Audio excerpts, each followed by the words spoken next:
오늘도 값없이 베풀어 주시는 하나님의 끝없는 은혜를 누리며 승리하는 꿈밀의 모든 분들이 되기를 소망합니다. 이 땅에 빛으로 생명으로 오신 아기 예수님을 기다리는 강인절기가 시작됐습니다. 1년에 한 번씩 돌아오는 지나가는 절기가 아니라 이미 우리 안에 밝혀진 빛이 있는데 그 빛이 혹시라도 약해지지는 않았는지 혹은 꺼져버리지는 않았는지 한번 돌아보고 다시 빛을 발할 수 있는 그런 시간이 되기를 바랍니다. 오늘 우리가 함께 나누는 이 이사야 9장의 말씀은요,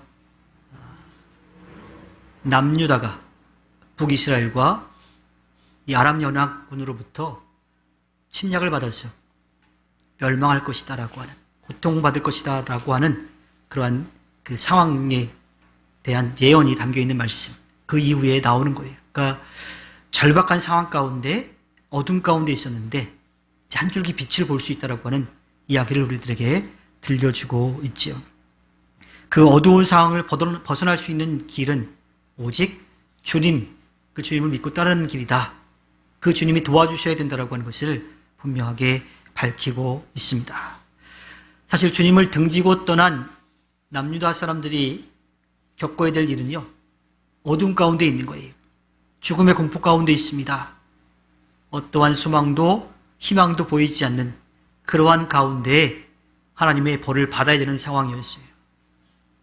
그런데 그런 아무런 희망도 보이지 않는 어둠 가운데, 죽음의 그림자가 드리워져 있는 그 상황 가운데 주님은 한 줄기 빛, 소망의 빛을 갖게 하십니다. 오늘 우리가 함께 나누는 이사야 9장 1절의 말씀에 어둠 속에서 고통받던 백성에게서 어둠이 거칠 날이 온다.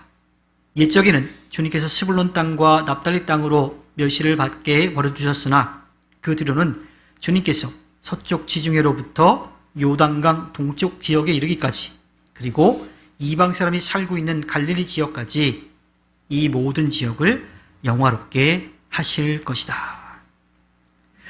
공의와 정의의 하나님은요, 잘못한 것에 대해서 벌을 하셔야 되는 하나님이, 하나님을 등지고 떠난 그 이스라엘 민족, 남유다, 북이스라엘 다 마찬가지죠.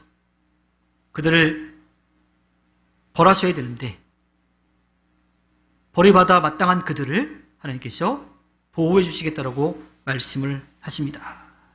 그들에게 소망을 주시는 반전이 일어나지요. 게다가요, 이 반전은 우리 성경에는 지금 이사야 9장 1절로 되어 있지만 히브리어 원문에 보면 이사야 8장 23절로 되어 있어요. 어떤 의미일까요? 심판받을 수밖에 없는 상황에 처해 있는 그들이지만 그 심판에 대한 선포를 끝내시기도 전에 그들에게 구원의 빛이 있다라고 하는 소망의 말씀을 주고 계시는 거예요. 심판에 대한 거 딱 끝나고 그 다음에 다시 시작이 아니라 그 심판에 대한 말씀도 끝나기 전에 그 어둠을 헤쳐나올 수 있는 그 빛을 하나님께서 허락해 주신다라고 그렇게 선포하고 있습니다. 이 스불론 땅과 납달리 땅 그리고 갈릴리 지역은요, 주전 8세기경에 아시리아의 침공으로 회복할 수 없을 정도로 완전히 황폐해지게 되는 땅이에요. 열왕기하 15장 29절에 보면 이스라엘의 베가 왕 시대에 아시리아의 디글랏 빌레셀 왕이 쳐들어와서 이온과 아벨벳마가라와 야누아와 게데스와 하솔과 길르앗과 갈릴리와 납달리의 온 지역을 점령하고 주민들을 아시리아로 잡아갔다. 이 아시리아의 디글랏 빌레셀이라고 하는 사람이 주전 732년경에 아람을 점령하면서 갈릴리 부근을 다 침공하게 가기 시작합니다. 그리고 그 땅에 살고 있는, 갈릴리 지역에 살고 있던 사람들을 끌고 가버리죠. 그리고 그 땅에 다른 민족들이 살도록 그렇게 만듭니다. 스불론 땅은요, 갈릴리 남쪽 갈멜산 지역으로 사사시대 이후에는 조금 이제 소외된 그러한 지역이었고요. 또 납달리 땅은 갈릴리 호수의 북쪽 헬몬산 기슭이었는데 거기는 북방 경계에 있었죠. 그래서 스불론 땅이든 납달리 땅이든 중앙정부로부터 보호받지 못했던 그런 지역이에요. 소외되어 있었고요. 특별히 납달리 땅 같은 경우는 경계에 있었기 때문에 계속 외적의 침입이 있었던 곳이죠. 분명히 같은 이스라엘 땅인데, 같은 민족인데 중앙정부로부터 제대로 보호받지 못한 소외된 땅이었어요. 그 지역이 바로 갈릴리 지역이었던 거죠. 게다가 갈릴리 지역은 이방 민족이 지내게 되는 곳으로 바뀌게 됩니다. 지금은 많이 달라졌지만요, 삶의 터전을 떠나가는 일이 그렇게 쉬운 일이 아니었습니다. 지금도 저희도 생활 반경을 좀 바꿔서 이사를 가면 어때요? 모든 게 다 낯설죠. 편의시설이 주변에 같이 있어도 뭔가 좀 낯설어요. 또 새로운 사람도 만나야 되고 적응하기가 힘들지요. 새로운 직장에 가도 마찬가지. 비슷한 일을 해도 새로운 직장에 가서 그 일을 하면 이게 다를 수밖에 없어요. 왜? 만나는 사람도 다르고 분위기도 다르기 때문에 그렇죠. 그래서 이 납달리 땅의 사람들, 스불론 사람들, 그 갈릴리 주변에 있던 사람들, 그 땅에서 살기가 어려운 상황이었지만 거기를 떠나지 못하고 지켰던 거예요. 그것을 운명으로 받아들이고 살았을지도 모르겠습니다. 이렇게 이사야를 통해서 선포된 예언은요, 700여 년이 흐른 다음에 완전하게 이루어졌습니다. 마태복음 4장 12절과 17절에 보면 예수께서 요한이 잡혔다고 하는 말을 들으시고 갈릴리로 돌아가셨다. 그리고 그는 나사렛을 떠나 스불론과 납달리 지역 바닷가에 있는 가버나움으로 가셔서 사셨다. 이것은 예언자 이사야를 시켜서 하신 말씀을 이루시려는 것이다. 스불론과 납달리 땅, 요단강 건너편 바다로 가는 길목, 이방 사람들의 갈릴리, 어둠에 앉아있는 백성이 큰 빛을 보았고 그늘진 죽음의 땅에 앉은 사람들에게 빛이 빛이었다. 그때부터 예수께서는 회개하여라, 하늘나라가 가까이 왔다 하고 선포하기 시작하였다. 이미 예수님이 오시기 이전에 선포되었던 것이 예수님이 이 땅에 오셔서 그 말씀 예언 그대로 다 이루어지는 것을 볼 수가 있지요. 이 땅에 오신 예수님은요, 남들이 부러워할 만한 높은 자리로 임하지 않으셨습니다. 오히려 낮고 낮은 자리로 내려오셔서 가난하고 힘이 없고 소외된 땅에 살고 있는 사람들을 찾아가셨죠. 그리고 그들의 친구가 되어주셨고 그들의 필요를 채워주셨습니다. 그리고 무엇보다도 구원의 은혜를 베풀어 주셨습니다.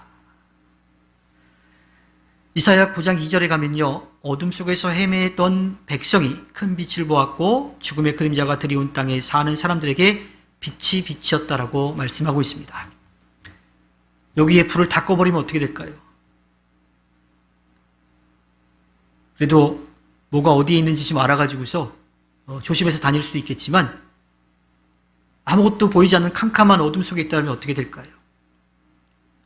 이리저리 방향도 못 잡지요. 뭐가 어디인지 몰라서 더듬더듬 조심조심 가고요. 그렇게 조심조심해도 부딪히기도 하고 작은 돌부리에도 걸려 넘어지기도 합니다. 빛이 비추는 곳이 아니라 빛을 등지고 그 그림자 안에 있으면 어떠한 기대와 소망도 없게 되는 거지요.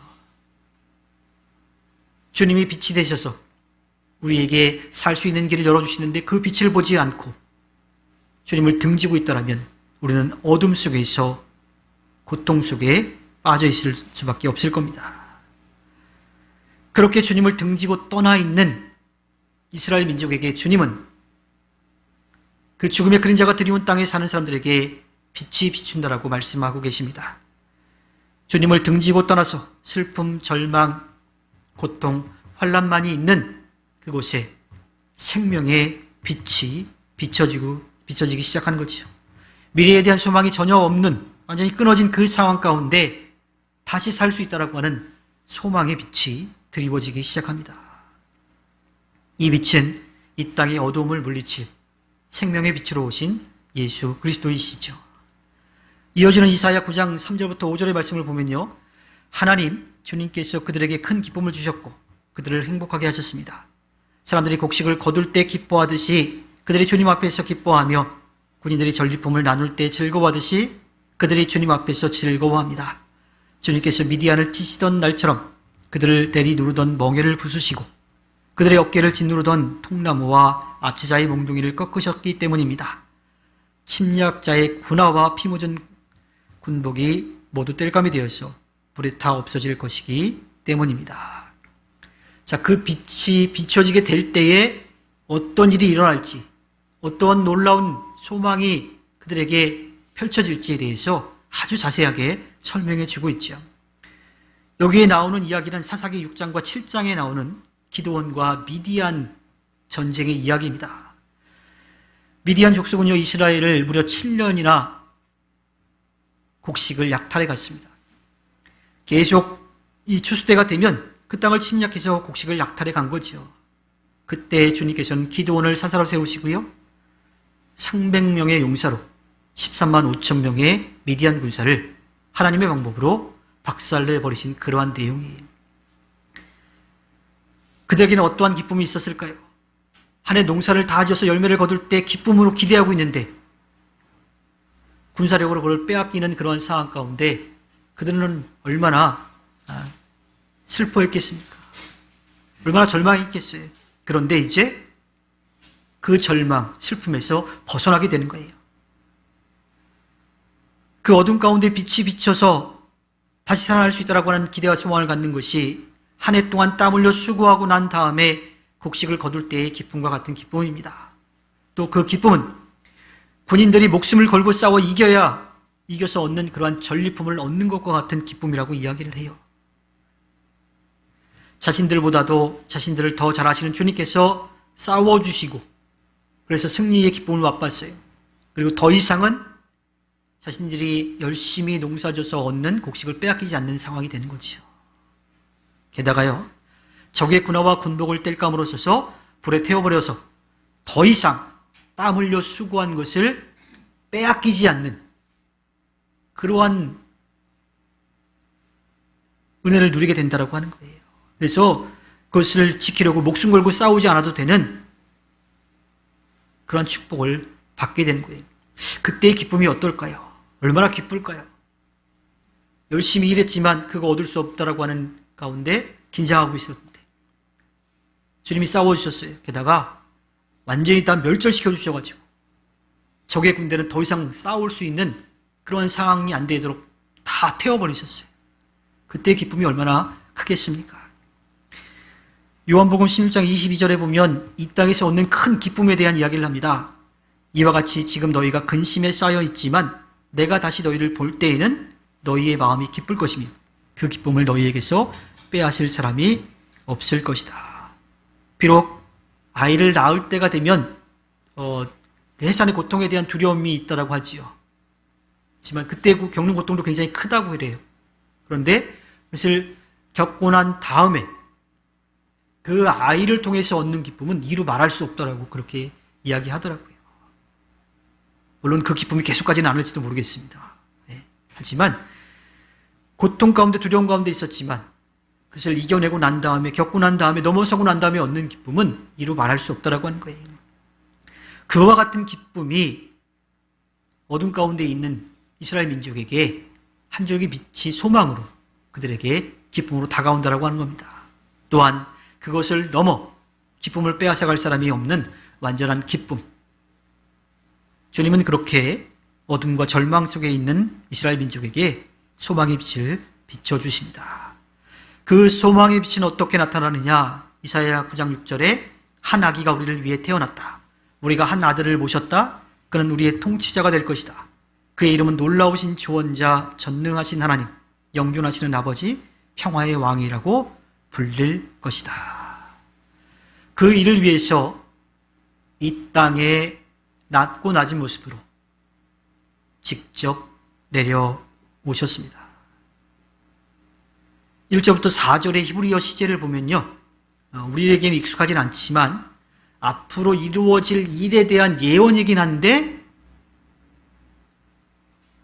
분명하게 이루어질 것이니까 지금 이루어졌다고 해도 틀리지 않았다라고 하는 그러한 시제를 쓰고 있다 그래요. 그래서 아직 이루어지진 않았지만 마치 이루어진 것처럼 아무도 부정할 수 없을 만큼 확실하게 이루어진 것을 강조하는 예언적 완료라고 하는 시를 쓰고 있다고 합니다. 하나님께서 말씀하신 대로 분명하게 이루실 것이기 때문에 지금 이루어지지 않았지만 그것에 대해서 이루어졌다라고 말해도 누구도 부정할 수 없다라고 하는 거예요. 그렇게 확실하게 어둠 가운데 있는 이스라엘 민족에게 소망의 빛이 비춰진 겁니다. 그렇게 예언이 선포된 지 700여 년이 지나서 그대로 이루어졌죠. 하나님이지만 사람으로 이 땅에 한 아기로 태어나셨습니다. 그분은 이 땅에 오셔서 우리가 막닥뜨리는 모든 어려움들을 어떻게 풀어가야 될지, 어떻게 넘어서야 될지를 다 알고 계세요. 그래서 놀라우신 조언자라고 이야기합니다. 예전 성경에는 기묘자 묘사라 이렇게 표현했었는데 모든 것을 다 풀어가실 수 있는 놀라운 지혜를 가지신 분이라고 하는 거예요. 또한 힘을 가진 사람에 의해서 어쩔 수 없이 짊어진 무거운 멍에를 깨뜨려 주시를 그러한 전능하신 하나님이 영존하시는 아버지이시고요. 무서운 전쟁을 그치게 하셔서 영원한 평화를 주실 평화의 왕으로 오실 거라는 겁니다. 이스라엘 민족은 하나님의 이 예언, 이사야를 통해서 선포된 예언을 굳게 믿고 그렇게 살아왔던 거지요. 이사야 53장 7절에 보면 그는 굴욕을 당하고 고문을 당하였으나 아무 말도 하지 않았다. 마치 도살장으로 끌려가는 어린 양처럼, 마치 털 깎는 사람 앞에서 잠잠한 양처럼 끌려가기만 할 뿐 아무 말도 하지 않았다. 베드로전서 2장 23절에 그는 모욕을 당하셨으나 모욕으로 갚지 않으시고 고난을 당하셨으나 위협하지 않으시고 정의롭게 심판하시는 이에게 다 맡기셨습니다. 모든 것을 아시고 모든 것을 하실 수 있는 분인데 왕으로 찍어 누르면서 군림하지 않으셨다라고 하는 거예요. 힘을 가진 사람을 무릎 꿇게 하시지만 무서운 모습이 아니라 마치 아기와 같이 아무런 힘도 없는 것처럼 그렇게 겸손하게 오셨다라고 하는 겁니다. 마태복음 11장 29절에 보면 나는 마음이 온유하고 겸손하니 내 멍에를 메고 나한테 배워라. 그리하면 너희는 마음에 쉼을 얻을 것이다. 힘이 있지만 낮은 자리로 겸손하게 오셨고요. 그리고 온유하고 겸손한 모습으로 오셔서 자기 희생으로 악의 세력을 완전히 무너뜨리시고 우리에게 기쁨과 평화를 주시는 분, 그렇게 오실 거라고 하는 거예요. 그리고 그렇게 오셨고 우리에게 그 모습을 보여주셨고 또 우리도 그 모습을 따라 살기를 바라십니다. 오늘 말씀의 마지막 절을 보면요, 이사야 9장 7절에 그의 왕권은 점점 더 커지고 나라의 평화도 끝없이 이어질 것이다. 그가 다윗의 보좌와 왕국 위에 앉아서 이제부터 영원히 공평과 정의로 그 나라를 굳게 세울 것이다. 만군의 주님의 열심이 이것을 반드시 이루실 것이다. 여러분들, 우리나라 역사의 왕들 가운데 어느 왕을 가장 위대한 왕이라고 보십니까? 너무 어려워요? 뭐 크게 뽑자라면 광개토대왕을 뽑을 수 있겠지요? 인정을 안 하시는 것 같은데. 그리고 또 세종대왕도 뽑을 수 있겠죠. 또 어떤 왕이 있을까요? 위대한 없죠.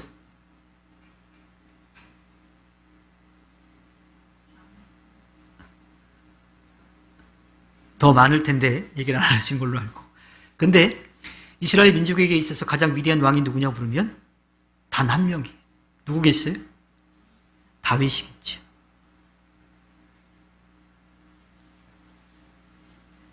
이스라엘 국기에 있는 별도 다윗의 별입니다.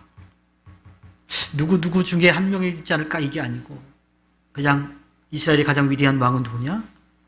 다윗이. 그 다윗의 보좌와 왕국 위에 앉아서 이제부터 영원히 공평과 정의로 그 나라를 굳게 세울 것이라고 말씀하고 있습니다. 이스라엘 민족에게 있어서 이보다 더 위대한 왕은 없어요. 그렇게 자신들의 나라를 강하게 세울 거고요. 평화롭게 다스릴 거고요.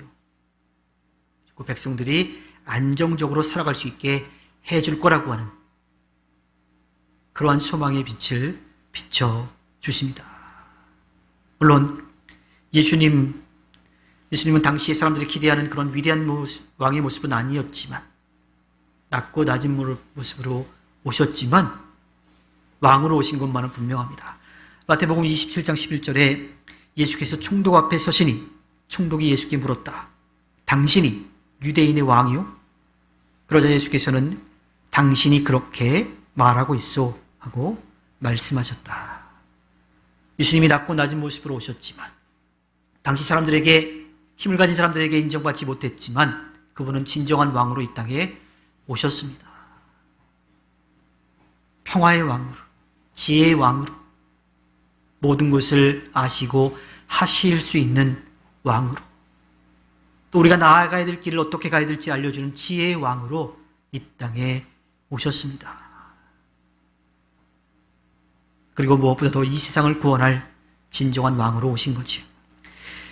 이 일은요, 사람이 이루는 것이 아니었습니다. 자신이 가지고 있는 능력으로요, 지도력, 카리스마, 주변에 그 일을 도와줄 수 있는 사람들, 그런 정치적으로요, 정치적인 정책으로 아니에요. 그저 사랑으로 그 나라를 세워 가셨습니다. 군림할 대상이 아니라 돌보아야 될 자녀로 우리를 삼아주신 거지요. 이것이 바로 어둠 속에서 죽음의 두려움 가운데 있는 우리에게 비춰주는 한 줄기 소망의 빛입니다. 예수님은 그 일을 위해서 이 땅에 내려오셨어요. 우리는 주님의 그 마음을 분명하게 알아야 합니다. 처한 상황과 형편이 너무 힘들어서 아무것도 보이지 않는 어둠 가운데 있을 수도 분명히 있습니다. 남유다의 상황이 그랬어요. 근데 주님은 소망의 빛이 비춰질 것이라고 분명하게 약속해 주십니다. 그것도 그럴 수도 있고 아닐 수도 있는 게 아니에요. 아직 이루어지지 않았지만 분명하게 이루어질 것, 그래서 지금 그렇게 됐다라고 얘기해도 틀리지 않은 것이라고 하는 그러한 선포를 해 주신 거지요. 비록 주님을 등지고 떠나 스스로 어둠 속으로 들어갔던 사람들이었는데 주님은 그들을 그냥 내버려 두지 않고 그들에게 빛을 비춰주신 거예요. 다시 살아갈 수 있는 소망의 빛을 비춰주셨습니다. 우리는 2022년 강림절을 맞이하면서 주님의 빛을 잃어버린 그런 상태에 있지는 않은지 우리 자신을 한번 좀 돌아보아야 하고요. 다시 우리 안에 소망의 빛을 비춰야 합니다. 또한 이 땅의 어둠 가운데 아무것도 바랄 수 없다고 절망하고 있는 사람들에게 우리가 받은 그 소망의 빛을 비추어서 나누어 줘야 합니다. 그들도 그 주님의 빛을 등지고 있는 것이 아니라 돌아서 바라보고 기대와 소망을 가지고 담대하게 나아가시도록 우리가 힘써야 합니다. 그 일을 위해서 우리도 다시 불태우고 빛을 비추어서 그 열심을 내서 소망의 빛을 땅 가운데 비춰가 주님께 기쁨을 드리는 꿈미래 모든 분들이 되기를 주님의 이름으로 부탁드립니다.